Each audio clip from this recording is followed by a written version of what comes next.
It was a very exciting weekend here at the Gracie Academy. On Saturday, we finally hit the 100,000 student mark on gracieuniversity.com. But what's crazy is that on the exact same day, Ryron and I were sent a video, a viral internet fight video from one of our Gracie University members, ironically, showcasing a fight that took place in Brazil between two teenage boys who were MMA fans and just whatever disagreement, and they went at it in the backyard. And the very unfortunate part is that one of the boys dies in the video. So even though we're at a stage right now where we're very excited about jiu-jitsu and how many people jiu-jitsu is finally reaching, you know, through the different mediums of communication that we've established, it's a harsh reminder that we have so much work left to do, and yeah, it's definitely an uphill battle. And it's also a harsh reminder that street self-defense is extremely important and reminding us how dangerous these techniques really are. So watch this video and we'll discuss it in a moment.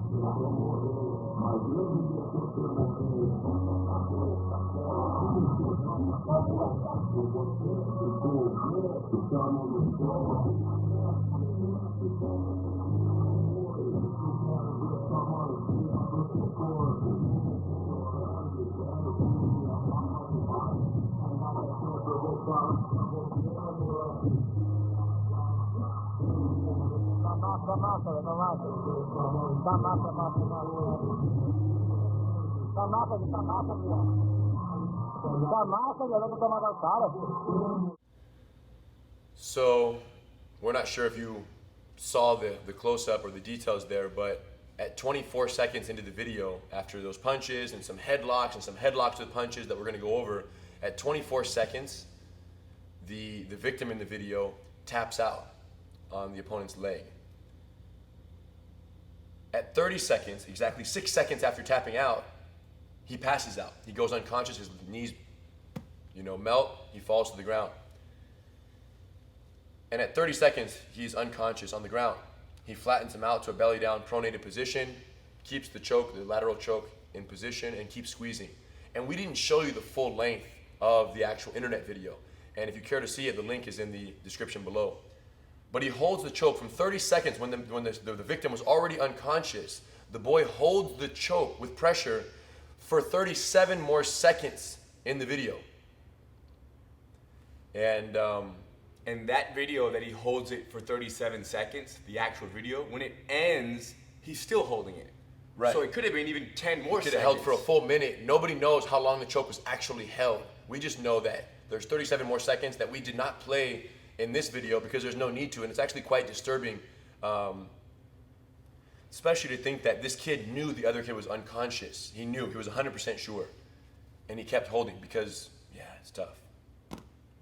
Worst case scenario.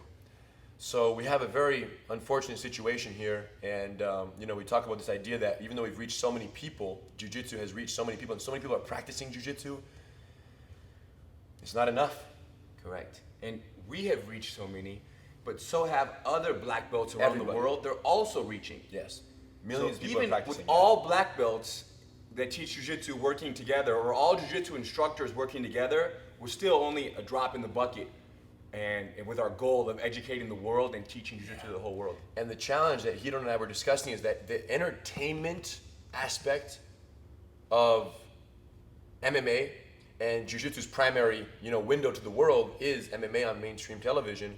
The entertainment is growing faster than the education. And some of you may remember that we did a Gracie Breakdown on another boy who accidentally choked his cousin to death, grappling at home, messing around. And I guess those kids were imitating professional wrestling. And, once again, just, headlock gone wrong. He held it. The guy turned blue, ocular fixation, and passed out. And he didn't know he was unconscious. He didn't know his cousin was unconscious, and he kept holding until the girlfriend told him to release. Professional wrestling, MMA, the bottom line is these situations where these holds are being used on mainstream television, kids are watching that, and that's really their primary source of instruction, if you want to call it, and they're just going to replicate that. The problem is when you learn the holds from watching them without learning the discipline, the etiquette, knowing when to let go, the respectful boundaries of these techniques and the dangers of them, right? Every time we teach a choke here at the academy, we tell our students every time that in 6 seconds, your opponent will be unconscious.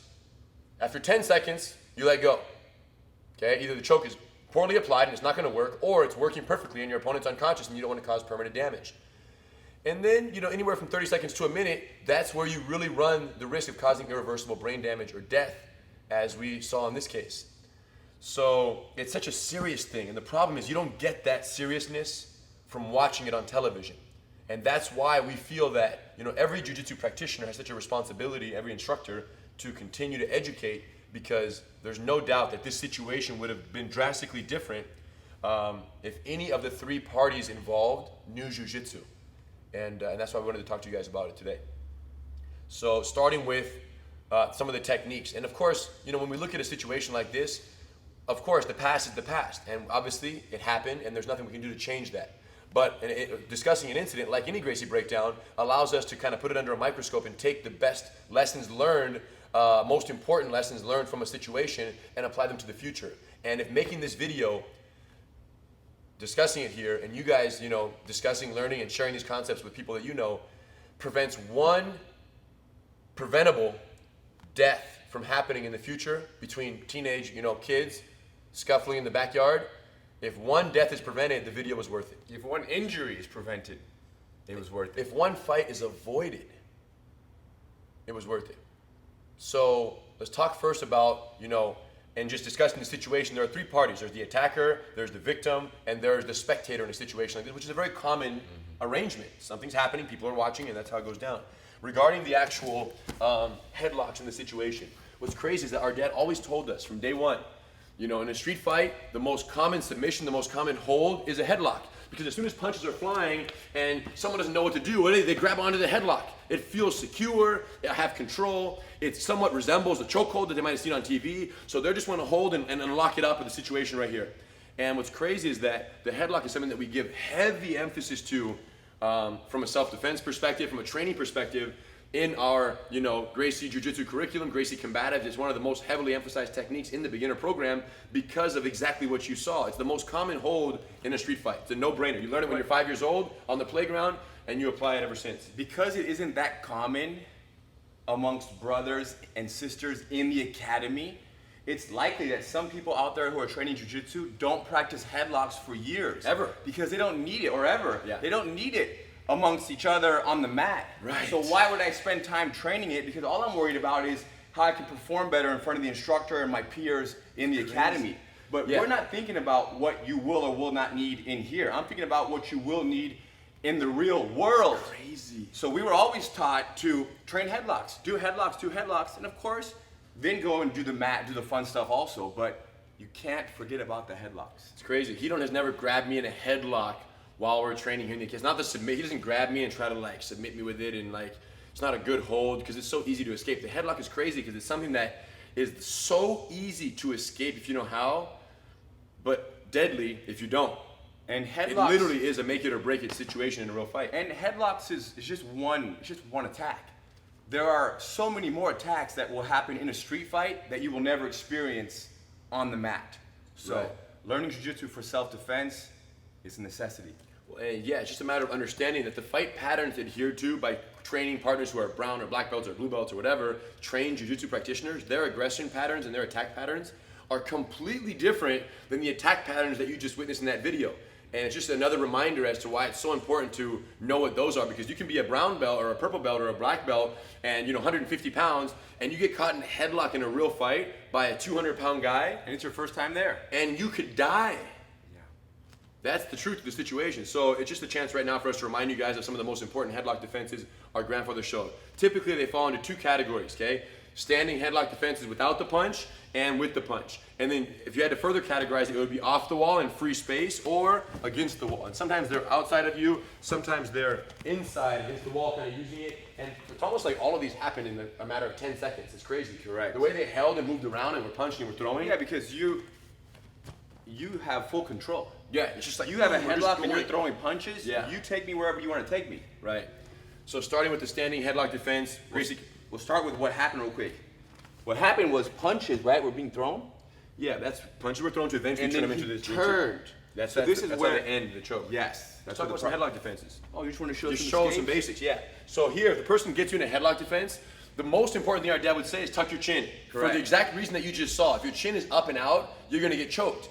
It's a headlock, it's not a choke. You wanna keep it in the headlock category. As soon as you turn your chin out, you made it a choke. And it now turns more into a mata leon, lion killer, rear naked choke than it is a headlock. And the reason he turns is because the punches to the face. Correct. But for now, tuck your chin, put your head down, make it like he's grabbing your head. I'm on his jaw right now. I'm not even on Hidon's neck at all. So there's no chance of him getting choked unconscious. So standing headlock defense, basic. The person brings you down, he holds my waist, he braces my knee, look, steps to the side, steps in, and he brings me down. So literally you commit to the person, you roll down with them, and you end up here in this modified mount. So even though I still have the headlock, now it's a totally different situation because Hidon has the advantage position here on top of the fight.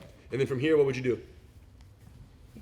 What I would do from here is first wait and hang out because I don't feel any stress. Right. I'm not in danger. Right. My You punches are can't weak. choke Right. me. Your punches are weak. If you start to punch too much, you'll let go of me. Right. I can drop to here, control your wrist. Nice. But there's no major hurry to escape this position. But when the time comes, you can always punch them in the face. You can do a frame right here on their neck. And when doing that frame, always be ready for them. If they bridge their hips, you let go again because the important thing is the top position. Okay, and once the person releases, we can take an arm lock, we can spin for the arm, and then control, or we can get up and get away. Nice. Sometimes you have you in a standing headlock, and the guy's base is very wide, and Hidon cannot create the perpendicular angle necessary to do the sitting and spinning front variation. So watch what he does back here. He just sits back. Boom. Yeah. So as you saw right there, he grabbed the back of my knee, did it 2 steps, he shot his leg between my leg, and because of the nature of my base being wider than usual, he pulled me back on my butt. Again, understanding the mechanics in the base and the strength and weaknesses of my base, he was able to exploit my weak angle, which was straight to the back right there. Okay, so to the side, to the boom. Now if you add punches to the situation, it affects it a little bit because you can't really ignore these punches. Now if Hidon does one of these sitting techniques so quickly, it'll disrupt my punching ability because we're gonna fall and I'm gonna have to let go or grab onto your neck to hold on tight. Especially if your chin is tucked, the punches are not as effective as they might seem. Correct. Right? Where are you gonna be hitting right now? Right, just boom, boom, yeah. But Correct. nonetheless, I don't like being punched, So watch this. If someone, the idea of the punch block defense too is you want to be very preemptive if you can. So if someone grabs you in a headlock, he would rather me not lock my hands together than lock my hands together. He would rather me not punch than punch. So if Hidon gets caught in a headlock, the first thing he does is respects the punch. Look, boom, and here, no matter what I do, this hand's not gonna reach his face. Talk about the grips right here. Number one is this hand, which is blocking the initial strike to the face. And I'm not grabbing the arm, I'm wrapping kind of strong forearm right here. And then my second hand comes around to help. And now I'm gonna slide to the wrist, push it back, 2-on-1. And still no rush at this point. As long as he's not getting punched in the face, it's all good. Because there's nothing more exhausting than throwing punches and failing. So while I'm trying to hit Hidon right here, he's just managing the distance, keeping my arm back, hips are forward, head is up to prevent me from bending. He has great posture right here. He's really affecting my headlock power. Yeah, but those are more concerns, is my balance, my posture. Right. Then this punch, it's almost autopilot. Yeah. This is handled. You could sometimes bring your hand inside here. Boom. Especially if it's somebody much bigger. Our grandfather liked that variation for the big boys. So in either case, once he has it locked back right there, talk about the rest, show the rest real quick. Now, as I secure this wrist and glue it to my chest, I take 2 steps. A small step and then a big step back. And now, with my hips forward, I create this big window for my head to slip out as I keep his hand glued to my chest, and now I'm behind him. And then from here, you end up with a shoulder lock, but because of the standing, disconnected nature, meaning we're not grappling like in hooks in and control the mount, because it's a standing situation, it's always gonna be a little looser than the ground grappling submissions, right? So at this point, he could wrench my shoulder up, causing extreme discomfort right here, or at the very least, use both hands, push me away, disengage, boom, or he can go from this situation, now that he's freed the headlock, hold on, calm down, homie. You're the normal rear takedown, don't try to get too excited. Yeah. Bottom line is he's behind the subject now. Do whatever and you want. You can wrench him, you can do a rear takedown, you can do a rear double, like and throw the person flat on their face right there if you pull both knees. Did you want to show that one or no? No. Okay, thanks. So you grab both knees, you put your shoulder in their butt, and you literally plank them out and they fall flat on their hands. and break their fall. The point is, once you neutralize the initial threat, You of could the run headlock- away. Right. You could slip out and then run away. Yeah, if escape is an option, there you go. So that was the standing headlock defense with the punch. So you saw no punch, boom, bending down. You saw the spread base variation, or the person has a wide, smarter base. And now some concepts when they have a headlock but against the wall, because remember, the idea for Hedon away from the wall is he wants to perpendiculate and then step and spiral to the ground right here and go down. Problem is, if I have him against the wall, he can't get in front. This is so common in a small space, you guys. Imagine me in a club, in a house, in a room, in a backyard, like our friends were there in this fight. So he's pinning him against the wall right here. The problem is he can't spin in front. But the way we look at it, it's like we should almost show the ground version first, so they can see the connection between hooking the leg and climbing up and the wall. Do you understand? This is the new ground. Go down. So let's say he throws you down, he gets on top, boom, and this didn't happen in the fight where there was actually a ground headlock where the person was conscious, but if it were to happen, our basic ground headlock defense, we have a couple. Number one is frame the neck immediately so I can't close the frame and close the headlock, and then from there he hips out and scissors my neck. Boom. It's a great preemptive defense. As long as you frame early. The problem is if they get you down and they already have the headlock buried, make a frame, the frame is hard to make, so that situation where he hooks the leg on the backside, puts the hook, climbs up, crosses the river here, gets on top, and now he's in modified mount right here, ready to strike or frame to the arm lock, okay? So what do we notice right there? You hooked the leg and climbed around the back from the ground. Now watch this, take this ground and put it here. Boom, this is the new ground. Look, I have Hedon's pin on the ground. So right here, he can't come in the front, but look what he has. He holds my shoulder, check it out.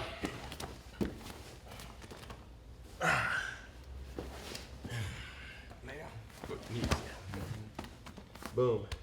One more time. So check it out. I have him in a headlock. I'm bending down low right here. What he does is he understands that my base and my drive to the wall is what gives him a nice hook. He hooks really high by the hip area here, and then he uses that to jump around and get to this angle here. At this point, look at my head. He's gonna bend my head down slightly to where I'm bent at 90 degrees. Get off me all the way. Look at my body right here. He wants to create me here 90. Okay, that 90 degrees is what gives the torque. So now, watch Hedon's hips relative to his head, slow. It's twisting my body at this angle. I can't lift my head up because he's wedging it. Look at the body weight. Now he comes out of that when he's ready and the hand's already behind my back and he chops the knee straight down right here. Boom, and he pushes my face down. I can crank his arm up his back, ask him to lay on his stomach. Boom, all the way down into the corner. So headlock against the wall, what's the concept? Hook the leg, climb around. Use the wall as your sandwich mechanism. Drive the hips, create the torque, the pop happens, and then you guide the person straight down to the ground. You started using the wall for your benefit. But then you managed to take advantage. You managed to take advantage. Yes. Now sometimes things flip around, like you saw in our fight video. It happens. A lot of times it spins very quickly. So if you spin off the wall, boom, and we end up like this. Boom. Now we're on the bottom. Now I'm against the wall, and Hedon's on the outside. And again, to this point, if you don't know what you're doing in this Hedon's position, the wall almost feels like a support mechanism for me. Like I can stay upright, and you can't take me down because the wall is here. And so the wall is either an advantage or a disadvantage based on whether you know jiu-jitsu or not. Well, this kind of jiu-jitsu. Check it out. So from the wall, if I'm using the wall right here, watch what he does. Basics. Boom. And down we go. Of course it makes sense. You know that my base point is that leg. Notice how all these wall headlocks, and even the ones that we were standing off the wall, besides the punch one, it's all about getting the fight to the ground. Right. Because when you're standing up, there's still a chance that they can use the headlock and throw you and end up on top of you, cranking your neck. So if you have a choice, apply a little technique, off balance your opponent, the attacker, end up on top where you're safe and you can't be choked as much as if you were choking me like this. Because right here, even though this is not an amazing submission in the jiu-jitsu world, it's still a lot more dangerous than having me on top and you down. Yes. And we've seen, people have tapped out from this exact same headlock right here. Professional fighters. Right. So once again on this one real quick, we'll go. So boom. He grabs the leg, he supports, he does a little two-step, steps in, steps back. Boom, he turns his body, make your base, 1, 2. Uses his chest and shoulder to smash my thigh down, and then he comes down with his hands out really wide, nice pressure to mount, comes into modified mount, stays very low. And like Hedon said, once we're here, I still have a headlock, but I don't have anything else. There's no advantage positional, there's no weight crushing him, there's no punch because the arm can't cock back, and there's no squeeze on the choke because his head is facing me. So everything powerful about the headlock is lost. In fact, once you get to this position right here, it's almost good for you to keep yourself here because at the very least, my hands are restricting my own movement. I can't even get up. I have to let go, you see? And the point is, if I'm holding Hedon in a headlock, I'm not hurting him. I'm not getting up. I'm not twisting. I'm not doing anything. I'm just holding on. So it's almost like a leash keeping me trapped underneath you. But the only way you can stay here and be still and be okay being in this position is if you've been here many times before. Yeah. And you trust your knowledge, because you know that from there your partner cannot choke you out. And Rener's tried before to squeeze my neck and off balance me and do things, which helps build my confidence that I'm okay on top with him underneath holding a headlock. Like you don't mention, the reason in this situation that the chokehold was established was because from the standing headlock, boom, the guy was fearful of the punches in the face. And if you don't have an answer for this, if you don't know, like protect your face, like just do this. If all your defense is just protect your face like this, what are you gonna do? If you're fearful, you're gonna turn and give your back of your head because you don't want to get your face punched. The problem is now that he's turned, he's 100% in this V of my elbow here, and I got it. At this point, this is 100% rear naked. He's going out right there. And even if it's not 100%, I'm still going out right there. It's bad news right there. So what's the moral of the story? It's the same as being mounted on me, please. In a normal fight, let's say I don't know jiu-jitsu and I'm getting punched in the mount, naturally, my defense is what? Is to roll over because I don't like getting punched in the face. So know how to defend a headlock so you don't have to turn your back to the enemy and get choked in the process, turning that into a much more devastating choke. Yeah. Anyways. So clearly, if the victim knew jiu-jitsu, in this case and in every case ever in history, they'd be better off. Yeah. It's You can't go wrong. Yeah, you'd rather, especially when it comes to these simple self-defense, distance management concepts like this one, you have to know how to escape of a headlock. You have to, because the headlock is so common in the street fight that if you don't know it, you don't know the answer to the most common attack. And if you've been training jiu-jitsu for a month, 2 months, 6 months, a year, 2 years, 3 years, and you haven't seen these self-defense techniques, at least the most basic ones that we just showed right now, you should be a little concerned that the skill set that you're learning is good for competition of between two jiu-jitsu practitioners, but should you find yourself in the exact same hold that our friend was trapped in initially, or the young man was trapped in initially, then you should ask your instructor, coach, I want to learn this stuff. And there's a very good chance that they know these techniques, but they're just not teaching them because they feel that you might be more interested in the grapple and the fun game of jiu-jitsu. Right. But these guys who have been around for years and years, they all grew up and learned from people who learned from Grandmaster Eddie Gracie and Carlos Gracie. So there's no reason why they don't have this knowledge in their pocket. Just remind them that it's important to you, and next thing you know, you might have classes that incorporate more self-defense in your school. So from the victim's perspective, obviously knowing self-defense is the most important thing. Know how to manage the distance. When the fight's unavoidable, you do it. Now, obviously, we like to think that in situations like this, if the victim, for example, knows jiu-jitsu in a situation where it's getting heated and it's getting combative and there's potentially a fight there, we like to think that this jiu-jitsu practitioner, can calmly assert himself and say, hey, my friend, come on, it's okay. We don't need to fight over here in the backyard on the pavement. There's no need to fight. It's all good. I was wrong. You were right. It's okay. Right? Yes, especially because amongst two young men or even women these days, there's this there's back and forth. I gotta prove, yeah. And the next thing you know, we're both kind of agreeing to fight. Right. But hopefully when you apply jiu-jitsu to that equation, there's one person still allowing you to feel superior and big and strong. Right. But I'm going to use jiu-jitsu on you and say, hey, listen, you're right. No problems. I apologize. I don't want to fight. Please leave me alone. And there's no shame in that. I've walked away from, I would say, 10, 12 fights where I believe many others would have continued and actually got into a street fight. So avoid the avoidable fights. And that's easier to do when you're trained and confident as a jiu-jitsu practitioner. And then we talk about, from the attacker's perspective, right? In a situation like this, if the attacker knows jiu-jitsu, how does that affect the outcome? And it doesn't necessarily mean the attacker, it just means the one who wins the fight. Correct. Yes. Yes, because the attacker makes it seem like that who does jiu-jitsu is starting the fight. Yes, I'm talking about, exactly. So now let's talk about, using this case as an example, but also future in any incident when the person who is prevailing in the fight, who has the upper hand, knows jiu-jitsu, how can we avoid the death from taking place? Well, let's talk about one of these challenge matches that Hito's talked about avoiding. Let's say it gets out of control and they have to fight. And someone instigates and they get a hold and they throw the first punch and you say, okay, I got to clinch this guy and tie him up. That person who challenges and fights Hito in a street fight is 1,000 times better off and safer in his hands than in the hands of some random, overly aggressive, punk kid or punk adult who feels the need to prove something, and once the choke is unconscious, they're gonna keep holding. No, not in the hands of someone who's a trained, disciplined practitioner of the martial arts. Yeah, even when verbally or physically attacked, I'm already looking to understand, and I'm already beginning to forgive the person who's trying to fight me. Right. Now, we don't know, there could always be a case where I do get maybe a little more emotional, but when it comes down to it, if I'm attacked, I trust that that person's attacking me not because of any reason other than their own, battle, their own inner battle. So I would apply the choke or apply the arm lock and put just enough pressure. There's no need to break someone's arm and snap it in half and maybe put them to sleep, but then release immediately after and wake them up and speak to them.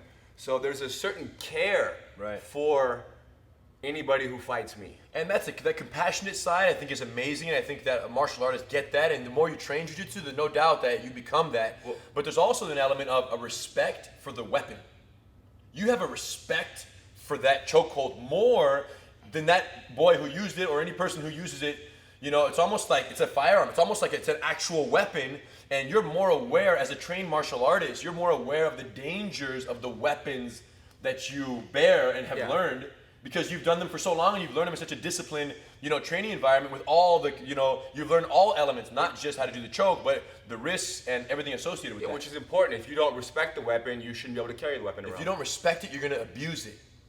And if you abuse it, you should be banned from the practice of it and from being able to have that as a tool. Absolutely. So, when we look at this situation, all we keep thinking is, man, if any party knew jiu-jitsu, this would have been completely different. And from the attacker's perspective, we believe that the discipline, the restraint, the compassion, and the confidence to not have to go overly aggressive and go beyond the call of duty in the fight, all of that would have been different had someone been, or had the attacker in this case been a trained jiu-jitsu practitioner. In many cases, those who practice jiu-jitsu or MMA or any martial art, they know even before the fight starts, there's a feeling of like, come on, man, really? You're gonna attack me? Like, cause you know exactly what you have, and you don't need to prove to yourself that you can win this fight. You already know it. Right. But you're being attacked, or the person's, crossed the line, so the fight has to happen. So you already enter the fight looking at that person like a cat and mouse type game. For sure. And then we talk about, of course, the spectator in this situation. There's someone watching this happen. Especially if we got a video of the fight. There was somebody watching it. Somebody holding the video. The video. And there usually is someone watching the situation take place. And then you talk about, imagine if Hiron or myself was there present watching this take place. First of all, it wouldn't have happened to begin with. Because the emotional charge that took place and the combative energy and the argument and the disagreement and the egos puffing up that took place at that moment, the person on the outside with a neutral third-party perspective, a jiu-jitsu practitioner, someone who's been humbled and has humbled others in the gym and has really inner peace and has that sense of oneness, would look at that and say, guys, come on, bro, he doesn't really want to fight you. Listen, here's what he really thinks. And you understand that what he's saying to you has nothing to do with you, has more to do with his own uncertainty about his own future, and he's upset because, his mom and dad were fighting last night, so that's why you see what I'm saying? Someone on the outside with a neutral, disciplined perspective would say, no, these don't need to fight. There's no need to fight right now, you guys. So that's one way that a trained, disciplined martial artist, as the third person involved, the spectator, could have affected the situation. Correct, but it's possible that no matter what I say, they're gonna fight. They still really want to fight. Or you come up and I'll fight, and it's already happening. Let's say you're walking down the street and you Correct. walk up. But before that, though, I would at least advise them to move from the cement driveway onto the grass. Move onto the grass at least. Yeah, because the last thing I want unnecessary injuries. Yeah, someone cracked their skull from one takedown to the mat. And the other way in which the spectator could have been influenced by the jiu-jitsu of the situation would be to step in and help. If the spectator is confident in their ability and they respect the choke, let's say there's two people who are untrained who are fighting. If there's a jiu-jitsu spectator, it's their responsibility to know it's how done. Dangerous. The fight's over. He's passed out. You got to get off right now because they've been exposed to the jiu-jitsu reality. And it would be like a police officer coming across two kids playing with the gun. Yes, immediately. What do you have to do? Hands down, drop it. You got to know the respect. Don't for the just weapon. keep watching because you have a video and you want to get a million hits on YouTube and just film that. No. The person who's filming is they're all in their own ways. It's unfortunate that it even happened, and you can't judge it because we weren't there to see why it happened. But it's amazing how going forward, each person plays such a crazy role in preventing this from actually taking place. And at the end of the day, it was fights, street fights are so avoidable. You know what I'm saying? Just two people who look at each other or have an attitude or a disagreement. It's so unbelievable how avoidable 99% of street fights are. Why? Egos and alcohol are the reason why fights take place. Someone's drunk, acting stupid, you gotta control this guy. Or someone has a crazy ego that is uncontrolled and they need to prove themselves to their friends or to someone else, and someone looks at them the wrong way, so they puff up and they want to fight. They're so avoidable if you understand a little bit of jiu-jitsu, a little bit of ideas regarding, how the ego and expectations and all of these factors play a role in creating fights. And at the end of the day, you have to ask yourself, whatever they were fighting over wasn't worth it. Doesn't matter what it was. It could be a video game, could be someone, punched his sister. And when you assess the totality of the damage done, you can say it wasn't worth it. And especially in a context where there's no respect for the actual seriousness of what's actually taking place. And I'm sure that my man who applied the choke, after this is all said and done, he's now feeling there's a heavy weight right on his conscience 100%. for what he did and what happened. And I don't even though he had a very that look in his eye, right? You could tell he was looking almost like that look. That doesn't carry over forever.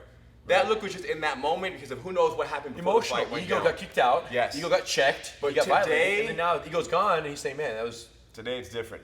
100%. And I think that a lot of our spectators out there are a little perplexed by the idea that, the advice to avoid fights, the advice that fights don't need to take place, the advice that anybody could have prevented this from happening before it happened, in the sense of intervention and going forward, how important it is that you do not fight, there need be no street fights, is coming from two people who come from a family where fighting is the actual business.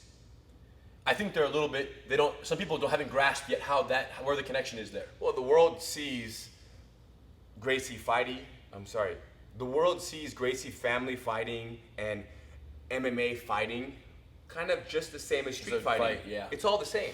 If a Gracie's fighting on an action DVD, or you see some MMA fights or some kids in the street, they're all fighting. It's all kind of the same thing. They don't realize what goes into Gracies or jiu-jitsu students or MMA fighters, what goes into the training, the discipline, the lifestyle, the understanding, the responsibility that is attached to these professionals. Whether you're a professional because you were born in the family, or you're a professional because you just dedicated your whole life to MMA, it's completely different than two kids who watch a fight every week and get excited and want to have a fight. Yeah, growing up in this family, we learn jiu-jitsu, we practice jiu-jitsu in a very trained, controlled, disciplined training environment. But I think the most important thing to all is to assess the motive for the fights that have taken place connected to the Gracie family, right? Motive is everything. The difference between murder and, self-defense is motive. You can kill someone in self-defense and save someone's life and you're a hero. Mm-hmm. You can kill someone in their house while they're sleeping and you're a murderer. Both cases, you killed someone. So motive is everything. Fights are taking place. Members of the family have been in fights. And everything we've learned, now we can't speak on behalf of every Gracie because things happen and people make mistakes. But everything we learned from our grandfather and our father and our uncles and, Grandmaster Carlos as well, straight down the line here has been, the fighting for us has always been, man, we want to teach the world these techniques of self-defense to build their confidence. Because the more confident someone is, the less likely they are to have to go fighting for no reason and puffing up egos, because you can deal with people in a more assertive, calm, proactive way. And that confidence applies to everything else in their lives. It's a great change someone goes through learning jiu-jitsu, right? But to build people's confidence and to get them to learn these things, they have to believe in what they're learning. So Grandmaster Edu started the idea of, hey, you do karate, I do jiu-jitsu. I think this is better for someone who's smaller, weaker, unathletic to learn. Let's fight each other and let's see what happens so we can discuss, ultimately make a decision and, have better understanding about what's better for the student who needs to learn something to build their confidence, to be a better doctor, a better lawyer, a better whatever. So they have to use the fight as a medium of demonstrating a difference of styles and techniques. And that's a very specific motive. The way I look at it is it's a purely business transaction. We're just doing a compare and contrast of two different martial arts. It's not an emotional, it's not an ego, it's not an anger, I don't hate you, I don't want to kill you or your family. No, it's very much you believe and I believe and let's see what's going to happen. And I think that a lot of people on the outside don't really know that there's that level of professionalism, that level of, you know, clarity in terms of why these take place. So coming from two people whose family business is fighting, we're telling you there's no need to fight. Our grandfather said it before he left. People who fight in street fights are cowards. In the interview, it's on the internet, look it up. Eddie's last interview that aired on television. And all, if you're fighting street fights, if you're picking fights and you're getting in street fights, you're a coward. And all these young kids who are, you know, inspired by MMA, these guys are professionals. These guys have a referee that's in the middle that's there to stop the fight when they get knocked out or choked out. They have doctors on standby. There's so many things that are there for their safety. So please don't try to compare yourself to them and do MMA at home. It's not what's up. Yeah, it's so different. It's it's hard to even quantify how they're not even anywhere close to the same actual thing. Someone asked us the other day, they said, Henry, how do you know that the rapists aren't learning through Gracie Jiu-Jitsu? How do you learn that, you know, the murderers are not learning through Gracie University? Right? That's a great question. In other words, you guys are putting information out there. And my next question would be, how do you know that the rapist is not signed up at your local Jiu-Jitsu academy? Correct. Or just bought your book online. Or just looked at any YouTube video. So the problem is information is out there and anybody can access it. And someone says, Henry, is it worth it to put the information out there and have potential of people, bad people, accessing the information that could be used as a weapon? And did you ask them, is it worth it? Right? Is it worth it that all of you out there, the whole world is learning jiu-jitsu, and that a handful of bad people might learn jiu-jitsu? Is it worth it? Right, so that's our theory. It's the 99% theory. 99% of people who are accessing our information are appreciating the techniques, they're appreciating the discipline, they're appreciating the healthy lifestyle, they're appreciating the respect, the camaraderie, all the positive things that jiu-jitsu brings. The character development that happens through the art and the study of jiu-jitsu, all of those things. But there's no doubt that there's 1% of people who come in as, you know, scum and punks of society, and through learning jiu-jitsu, although we like to think, and we've seen it happen, that these negative people who have negative energy, these negative members of society have come in here and have evolved in our presence and have evolved through our training. There's no doubt that it has changed some people. Many people have said that jiu-jitsu has saved their lives. Jiu-jitsu saves my life. The common saying. Yes, and it's especially cool to see that when it's a negative person who might have been a criminal before, who becomes a positive society member and is helping other people and is now serving more than they are, you know, abusing. Although we'd like to think that that transition is happening for everyone, we're very aware of the fact that it's not. There are people out there who are learning jiu-jitsu, and there have been some high-profile incidences in the BJJ community of people who've used their jiu-jitsu for the wrong reasons, abusively, and all we can say is this. Bad people will always exist in society. And whether they're learning jiu-jitsu or not, they're going to do, if they can't choke someone to death, they might shoot someone to death. If someone wants to kill someone, they're going to find a way to do it. All we're saying is that for us, it's worth the 99% learning jiu-jitsu to empower them, to teach them assertiveness and confidence and prevent fights, and to help intervene if a fight is taking place and someone might die. They can prevent that incident from taking place. So it's worth the 99% learning, understanding that 1% might be the negative members out there. We understand that, and yes, we're aware of that, and you know, it's a risk that we were willing to take. It's a risk that we were willing to take. Because at the end of the day, jiu-jitsu has too much good to offer the world to say, no, let's not teach anyone, and let's just keep it in the Gracie family and forget everyone else, right? Everyone else, you guys, you know, keep doing what you do. Don't benefit the way we have. It's not impossible, and not the choice. The only question we have to ask is the world a better place with jiu-jitsu in it? Right. And the answer is yes. And that kind of leaves us with the idea that the 99% who are doing it, who are active and who are pursuing jiu-jitsu and who are, you know, really taking this wave of positivity and making it their lives and their future and their focus, those people have a responsibility. And we talked about that responsibility today. If you're learning jiu-jitsu, you have been empowered with something very amazing, and you have the ability to defend yourself, you have the ability to have restraint, discipline, and compassion when dealing with someone else in an altercation if it has to happen and it's totally unavoidable. You have the assertiveness and the calmness and the oneness to avoid fights altogether and say, hey, my friend, listen, I don't appreciate that, but it's all good. You do you and I'll do me, and be gone. The fights are avoidable. And if you're a spectator in a situation where someone's getting beat up, or you know, a person is getting knocked out, punch their face into the pavement, you have the ability to go in and prevent that from happening. So while the 1% out there, you know, basically cause turmoil and abuse and problems, amongst themselves and in society. It's up to the 99% who are learning jiu-jitsu to do the right thing. It's up to the instructors of the 99% to set the example, right? And be the instructor that every student wants to follow, because the instructor is disciplined and respectful and responsible with the techniques. There you go, you guys. We hope you were able to take some valuable pieces of information from this and understand the amount of work we have ahead. But at the end of the day, we're doing our best, and that's all we can do. Our grandfather, wanted the entire world to know jiu-jitsu because he knows what it did for him. And if everyone had that same ability, they would all be able to be calm, assertive, respectful, disciplined human beings. The world would be a better place. And do us a favor. If you've benefited at all from this video, or you know someone who could benefit, please pass it along, because, man, it's like we said before, if one fight is avoided, if one death is prevented, and if one person is inspired to train jiu-jitsu to benefit from some of the things we discussed, it was worth making the video. When we say we have lots of work to do, we mean that we have lots of work to do. The jiu-jitsu family, you guys. Much respect. Thank you guys for everything. We'll see you in the next one.